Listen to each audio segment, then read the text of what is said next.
बेटा माँ की रोटी का कर्ज चुका रहा है।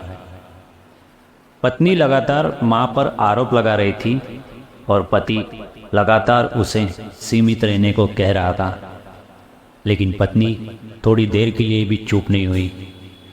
वह ज़ोर ज़ोर से कह रही थी, मैंने अंगूठी मेज पर रखी थी और तुम्हारी माँ के अलावा कमरे में कोई नहीं आया है।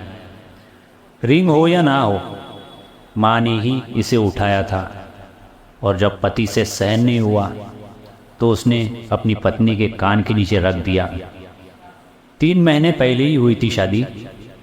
पत्नी को चापलूसी बर्दाश्त नहीं हुई। वह घर छोड़कर चली गई और जाते जाते उसने पति से सवाल पूछा कि तुम अपनी माँ पर इतना भरोसा क्यों करते हो। पति का उत्तर सुनकर दरवाजे के पीछे खड़ी माँ का दिल भर आया।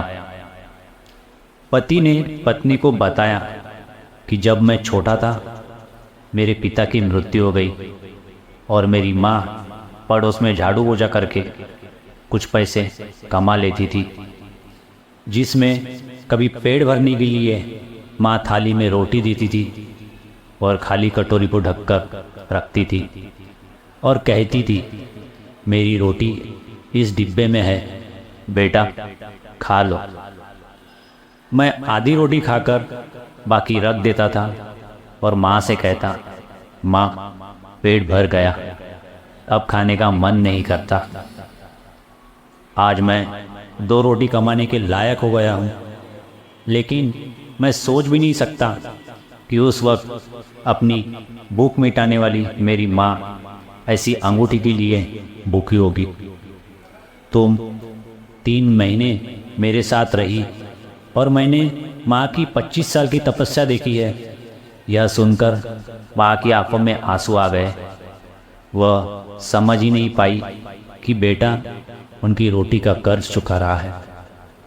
माँ तो माँ होती है। माँ को यदि धन माना जाता है तो इस संसार में माँ के समान भगवान का कोई दूसरा रूप नहीं है। दोस्तों, कहानी पसंद आए तो लाइक करें और अगर चैनल पर नए हैं तो सब्सक्राइब करें। धन्यवाद। आपका दिन शुभ हो।